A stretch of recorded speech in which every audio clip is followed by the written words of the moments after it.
আজকে সাত সকালে বেরিয়ে পড়লাম গাড়ি নিয়ে নৈহাটি বড় মার মন্দির দর্শনে। যেহেতু বাবা মা ছিল তাই গাড়ি নিয়ে গেছিলাম। তোমরা নৈহাটি স্টেশন থেকে অনায়াসে 2 থেকে 3 মিনিটের রাস্তা। আর এখান থেকে পুজোর ডালি কিনে আমরা ভেতরে ঢুকেছিলাম। আজকে বেশি ভিড় ছিল না এখানে ঢুকে, কিন্তু ভেতরে একটু সামান্য ভিড় ছিল। 2-3 চক্কর লাগিয়ে তারপরে পৌঁছেছিলাম বড় মার কাছে। তা মা বাবা বয়স্ক বলে তাদের স্পেশাল লাইনের ব্যবস্থা ছিল, সঙ্গে সঙ্গে ডাইরেক্ট ঢুকে গেছিলো। আর আমি, দিদিভাই আর নয়ন 3জনে লাইনে দাঁড়িয়ে পুজো দিলাম। এই যে দেখতেই পাচ্ছ তোমাদের বহু প্রতীক্ষার জিনিস বড় মার মন্দির।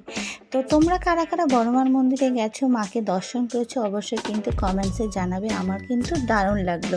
তো এখান থেকে বেরিয়ে পড়েছিলাম হালি শহরে রানী রাসমণি রায়ের মন্দিরে। যেহেতু এখানে ভোগ বন্ধ ছিল তাই রানী রাসমণি রায়ের মন্দিরে 60 টাকা টিকিট কেটে ভোগ খেয়ে বাড়ি আসলাম। তো আমার এই শর্ট ভিডিওটা কেমন লাগলো অবশ্যই জানাবে।